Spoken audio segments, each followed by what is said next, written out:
Capítulo 12. Excursão de adestramento. Nosso orientador sediara-nos a tarefa na casa transitória de Fabiano, deliberando, porém, que as nossas atividades na crosta tomassem como ponto de referência o lar coletivo de Adelaide, onde realmente os fatores espirituais eram mais valiosos. Aqui, esclarecera-nos de início, nos sentiremos à vontade. A organização é campo propício às melhores semeaduras do espírito e oferece-nos tranquilidade e segurança. Permaneceremos em comunicação contínua com o abrigo de Fabiano, para onde conduziremos os recém-desencarnados e condensaremos todas as atividades possíveis concernentes aos outros amigos nesta amorosa fundação. De fato, aquele refúgio de fraternidade legítima era, sem dúvida, vasto celeiro de bênçãos. Diversas entidades amigas operavam na instituição, prestando assistência e cuidados. Encontrava ali um dos raros edifícios da crosta de tão largas proporções, sem criaturas perversas da esfera invisível. Semelhando-se à casa transitória de onde víamos, a vigilância funcionava severa. Fôramos defrontados por vários sofredores, criaturas de bons sentimentos que penetravam o asilo com prévia autorização. Enquanto o assistente se demorava em palestra com o dedicado Bezerra, tivemos permissão para visitar as dependências. O padre Hipólito, Luciana e eu, em companhia de Irene, jovem colaborador espiritual da casa, pusemo-nos em ação.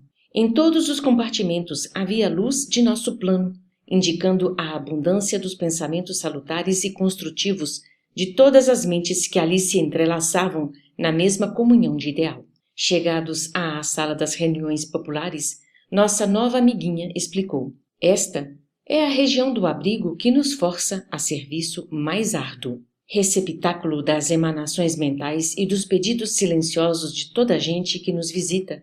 Em assembleias públicas, somos obrigados, depois de cada sessão, a minuciosas atividades de limpeza. Como sabem, os pensamentos exercem vigoroso contágio e faz-se imprescindível isolar os prestimosos colaboradores de nossa tarefa, livrando-os de certos princípios destruidores ou dissolventes. Tentando intensificar a conversação esclarecedora, aduzi: imagino a extensão dos afazeres. Há suficiente pessoal na cooperação? Sim, respondeu. A legião dos colaboradores não é pequena. Somos levados a servir dia e noite, em turmas alternadas. Temos sessões de assistência aos adultos e às criancinhas. Vislumbrava ali, porém, tão grande número de trabalhadores de nosso plano que, por momentos, graves reflexões me afloraram ao cérebro. Tanta gente a contribuir, apenas no sentido de amparar algumas dezenas de crianças desfavorecidas no campo material? Estabelecia paralelo entre a fundação de Adelaide e a casa transitória de Fabiano, notando singular diferença. Lá, os rigorosos serviços de sentinela, o gesto de energia, a atenção do pessoal, verificavam-se em virtude das necessidades inadiáveis de certa quantidade de infelizes desencarnados, para os quais a caridade constituía lâmpada acesa, indispensável à transformação interior. Aqui, porém, via somente criaturinhas tenras que reclamavam de imediato, acima de qualquer outra medida, leite e pão, primeiras letras e bons conselhos. Valeria, assim, o dispêndio de tanta energia de nossa esfera? Mesmo assim, a delicada colaboradora, apreendendo-me às indagações íntimas, ponderou: cumpre-nos reconhecer, todavia, que esta obra não se dedica exclusivamente às necessidades do estômago e do intelecto da infância desamparada. Os imperativos da evangelização preponderam aqui sobre os demais. Para infundir espiritualidade superior à mente humana, urge aproveitar realizações como esta, já que é muito difícil obter espontâneo arejamento da esfera sentimental. Valemo-nos da casa, venerável em seus fundamentos de solidariedade cristã, como núcleo difusor de ideias salutares. A fundação é muito mais de almas que de corpos, muito mais de pensamentos eternos que de coisas transitórias. O diretor, o cooperador e o abrigado recebendo as responsabilidades inerentes ao programa de Jesus, instintivamente se convertem nos instrumentos vivos da luz de mais alto. Satisfazendo necessidades corporais, solucionamos problemas espirituais. Entrelaçando deveres e dividindo-os com os nossos irmãos encarnados no setor de assistência, conseguimos criar bases mais sólidas à semeadura das verdades imorredoras. Realmente, as outras escolas religiosas não se esqueceram de materializar a bondade em obras de alvenaria. A Igreja Católica Romana dispõe de institutos avançados sob o ponto de vista material, abrigando a infância desfavorecida. Entretanto, aí, as concepções espirituais não se desenvolvem acanhadas que ficam nos moldes tirânicos dos dogmas obsoletos. O trabalho, pois, na maioria dos casos, circunscreve-se ao simples armazenamento de pão efêmero. As igrejas protestantes possuem, por sua vez, grandes colégios e congregações, distribuindo valores educativos com a juventude. Todavia, suas organizações se baseiam, quase sempre, mais na letra dos conceitos evangélicos que nos conceitos evangélicos da letra. Irene sorriu, fez ligeiro intervalo e continuou. Não desejamos menosprezar os serviços admiráveis dos aprendizes do Evangelho nos variados campos religiosos. Todos são respeitáveis, se levados a efeito pelo devotamento do coração. Desejamos apenas destacar os valores iluminativos. Nos primórdios da obra cristã, não faltavam prestigiosas providências da política imperial de Roma, a fim de que os famintos e esfarrapados recebessem trigo e agasalho e até mesmo preceptores seletos, filiados a famosos centros culturais de gregos e egípcios. Porém, no intuito de incentivar a obra de legítima iluminação do espírito, Simão Pedro e os companheiros de apostolado obrigaram-se a longo programa de socorro aos infortunados de toda sorte. Nem todos os seguidores do Evangelho procediam das altas camadas sociais do judaísmo, como Gamaliel, o venerando rabino cujo intelecto desenvolvido encontrou o Mestre. A maioria dos necessitados entraria em contato com Jesus através da sopa humilde ou do teto acolhedor. Lavando leprosos, tratando loucos, assistindo órfãos e velhinhos desamparados, os continuadores do Cristo davam trabalho a si próprios, dedicavam-se aos infelizes, esclarecendo-lhes a mente, e ofereciam lições de substancial interesse aos leigos da fé viva. Como não ignoram, estamos fazendo no Espiritismo evangélico a recapitulação do cristianismo. O padre Hipólito aprovou, benévolo. Sim, inegavelmente, precisamos estimular a formação de serviços que libertem o raciocínio para voos mais altos. Dentro de nosso esforço, prosseguiu Irene com lianeza, o imperativo primordial consiste na iluminação do espírito humano com vistas à eternidade. Urge, no entanto, compreender que para a obtenção do desiderato é imprescindível fazer alguma coisa. Onde todos analisam, admiram ou discutem, não se levantam obras úteis para atestar a superioridade das ideias. Por isso, nossos mentores da vida divina apreciam o servo pela dedicação que manifeste à responsabilidade. O necessitado, o beneficiário, o crente e o investigador virão sempre aos nossos centros de organização da doutrina. E, toda vez que exercitem o serviço cristão pela mediunidade ativa, pela assistência fraterna, pelos trabalhos de solidariedade comum, quaisquer que sejam, apresentam caracteres mais positivos de renovação, porque a responsabilidade na realização do bem, voluntariamente aceita, transforma-os em traços animados entre dois mundos, o que dá e o que recebe. Como vem, a luz divina prevalece sobre a benemerência humana, porque esta, sem aquela, pode muitas vezes degenerar em personalismo devastador, compreendendo-se, todavia, em qualquer tempo, que a fé sem obras é irmã das obras sem fé. Continuou Irene, em sua brilhante argumentação, ensinando-nos, vivaz, a ciência da fraternidade e do entendimento construtivo. Ouvindo-a, percebi, acima de toda a preocupação individualista, que a difusão da luz espiritual na crosta terrestre não é ação milagrosa, mas edificação paciente e progressiva.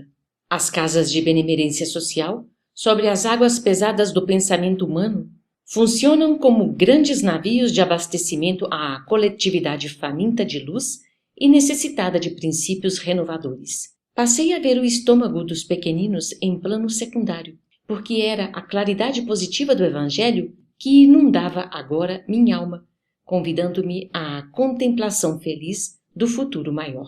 Caíra a noite e continuávamos em companhia da estimada irmã que nos apresentava a instituição, comentando-lhe, com oportunidade e sabedoria, o salutar programa. Observamos os serviços espirituais que se preparavam ante a noite próxima. Aqui eram cuidadosas preceptoras desencarnadas que reuniriam as crianças nos momentos de sono físico em ensinos benéficos. Acolá eram benfeitores diversos a buscarem irmãos para experiências e dádivas preciosas nos círculos de nossa movimentação. Refundi minha apreciação inicial, enxergando mais uma vez, naquele instituto, a abençoada escola de espiritualidade superior, pelo ensejo de semeadura divina que proporcionava aos missionários da luz. Decorrido longo tempo, já noite fechada, o assistente Jerônimo convocou-nos ao serviço. Irene acompanhou-nos à Câmara de Adelaide, onde o nosso dirigente se encontrava em conversação com outros amigos. Foi breve nas determinações. Após ouvir a nova amiguinha, que se colocava à nossa disposição para qualquer concurso fraterno, recomendou a Luciana e a Irene trouxessem a irmã Albina, ao passo que o padre Hipólito e eu deveríamos conduzir Dimas, Fábio e Cavalcante àquele compartimento de onde seguiríamos para a casa transitória de Fabiano em excursão de aprendizado e adestramento. Ambos os grupos partimos em direção diversa. Utilizando a volitação com maestria, Hipólito interrogou-me, bem-humorado. Já participara você de serviço igual ao de hoje? Confessei que não, rogando-lhe esclarecimento. É fácil, tornou. Os que se aproximam da desencarnação, nas moléstias prolongadas, comumente se ausentam do corpo em ação quase mecânica. Os familiares terrestres, por sua vez, cansados de vigílias, tudo fazem por rodear os enfermos de silêncio e cuidado. Desse modo, não é difícil afastá-los para a tarefa de preparação. Geralmente, estão hesitantes, enfraquecidos, semi-inconscientes, mas nosso auxílio magnético resolverá o problema. Conservar-nos-emos nas extremidades, segurando-lhes as mãos e, impulsionados por nossa energia, volitarão conosco sem maiores impedimentos. Recebi a explicação com interesse e, em breve, penetrávamos a modesta residência de Dimas. Aliviado por injeção repousante, não encontramos dificuldade para subtraí-lo à atenção dos parentes. Notando-nos a presença, sondou-nos a disposição fraterna e perguntou: ó, meus amigos, será hoje o fim? Como tenho suspirado pela libertação! Não, meu caro, acentuou Hipólito, sorrindo. É preciso tolerar mais um pouco. O descanso, porém, não tardará muito. Venha conosco, não temos tempo a perder. O ex-sacerdote recomendou-me tomar a dianteira e, de mãos dadas, os três, rumamos para o rio, em busca da moradia de Fábio. Não se registraram obstáculos e, em reduzidos instantes, tomamo-lo à nossa conta. O companheiro ligou-se, prazeroso, à pequenina caravana. Ia tomar o caminho do hospital, de modo a procurar o terceiro, quando Hipólito ponderou: não convém conduzir todos de uma vez. Cavalcante permanece em grave desequilíbrio, exigindo cooperação mais substancial.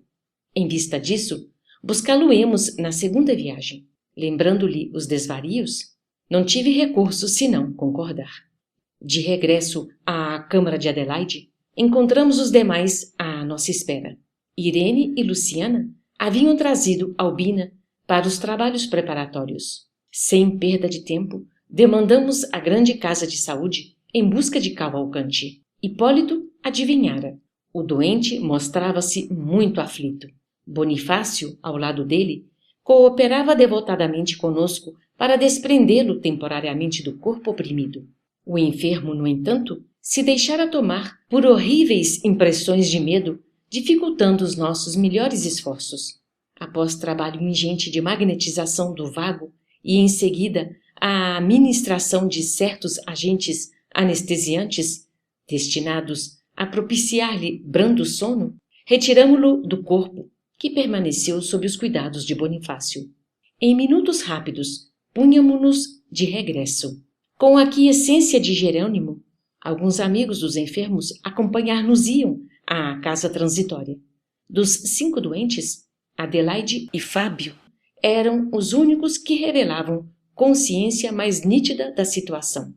Os demais titubeavam, enfraquecidos, baldos de noção clara do que ocorria.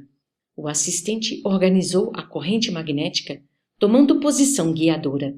Cada irmão encarnado localizava-se entre 2 de nós outros, almas libertas do plano físico, mais experimentadas no campo espiritual. De mãos entrelaçadas, para permutar energias de assistência mútua, utilizamos intensivamente a volitação, ganhando alturas. Adelaide e Fábio, algo habituados ao desdobramento, assumiram discreta atitude de observação e silêncio. Os outros, porém, comentavam o acontecimento em altos brados. «Ó grande Deus!» exclamava Albina, rememorando passagens bíblicas. «Estaremos nós no glorioso carro de Elias? Dai-me forças, ó Pai de misericórdia!» expressava-se Cavalcante de alma opressa. «Falta-me a confissão geral. Ainda não recebi o viático. Oh, não me deixeis enfrentar os vossos juízos com a consciência mergulhada no mal.» Suas rogativas sensibilizavam-nos os corações. Dimas, por sua vez, balbuciava exclamações ininteligíveis, entre assombrado e inquieto. Atravessada a região estratosférica, a ionosfera surgia-nos à vista, apresentando enorme diferença, por causa do afluxo intenso dos raios cósmicos em combinação com as emanações lunares.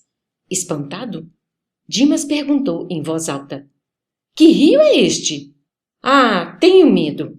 Não posso atravessá-lo! Não posso! Não posso!» O impulso magnético inicial fornecido por Jerônimo era, no entanto, excessivamente forte para sofrer solução de continuidade ante tão débil resistência. E o grupo avançou sem recuos, até que, muito além, alcançamos o asilo de Fabiano, onde a irmã Zenóbia nos acolheu de braços carinhosos.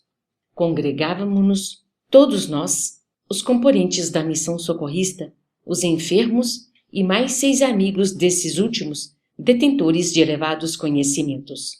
Em pequena sala posta à disposição, Gotuso, por gentileza, aplicou vigorosos recursos fluídicos em nossos tutelados, que os receberam como crianças incapacitadas de imediato julgamento, exceção de Adelaide e Fábio, que se mantinham cônscios do fenômeno. Em seguida, o prestimoso Jerônimo tomou a palavra e dirigiu-se a eles, comentando: «Amigos, o concurso desta noite não se destina à cura do corpo grosseiro, posto agora à distância pelas necessidades do momento.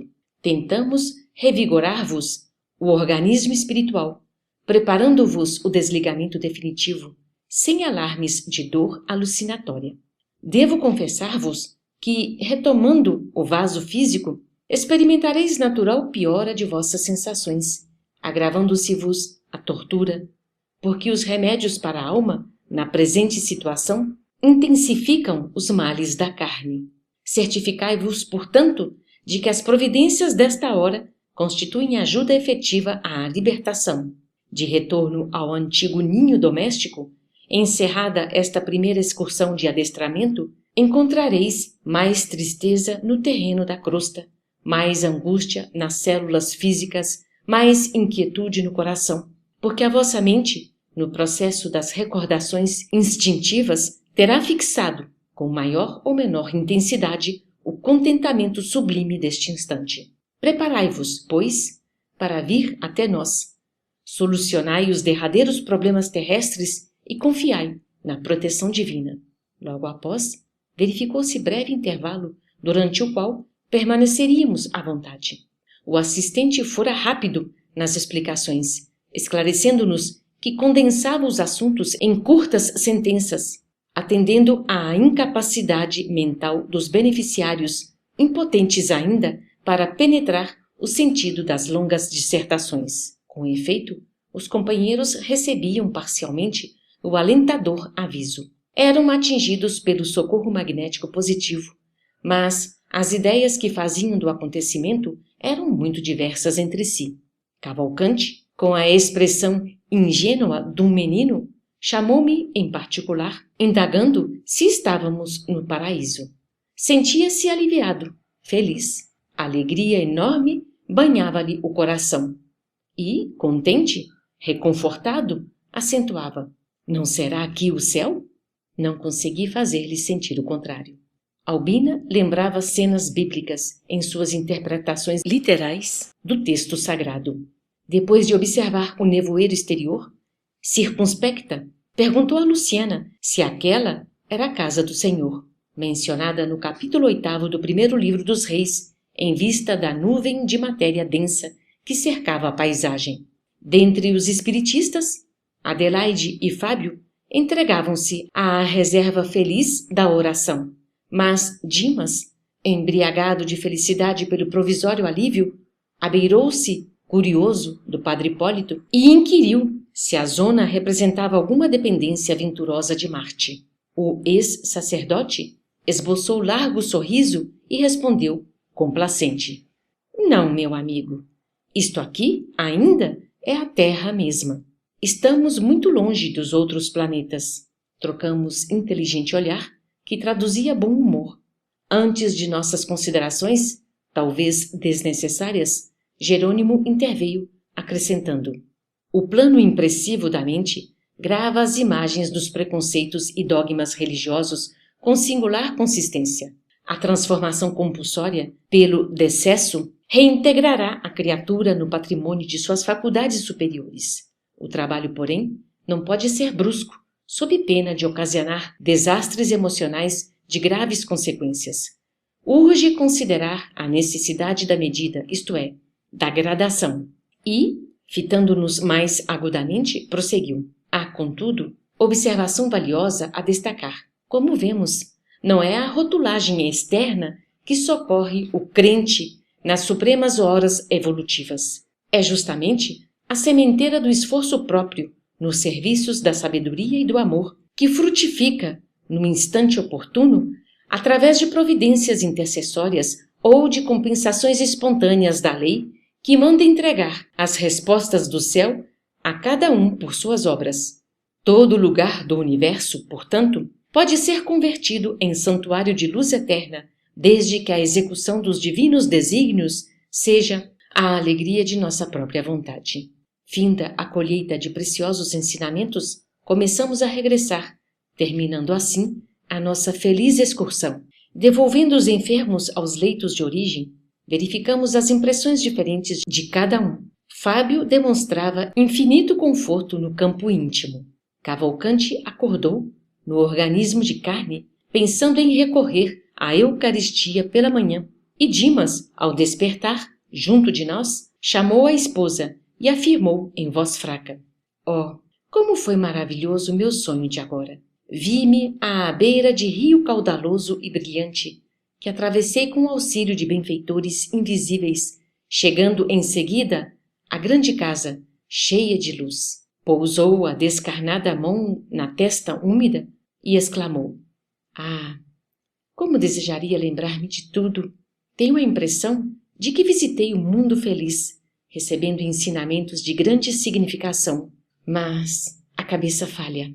A companheira tranquilizou-o, exortando-o a dormir. Realizara-se a primeira excursão de adestramento com os amigos que dentro em breve viriam ter conosco. Congregados de novo na abençoada instituição de Adelaide, deliberou Jerônimo nosso retorno à casa transitória de Fabiano, para descansar e servir em outros setores, toda vez que a oportunidade de trabalho útil nos bafejasse com a sua bênção.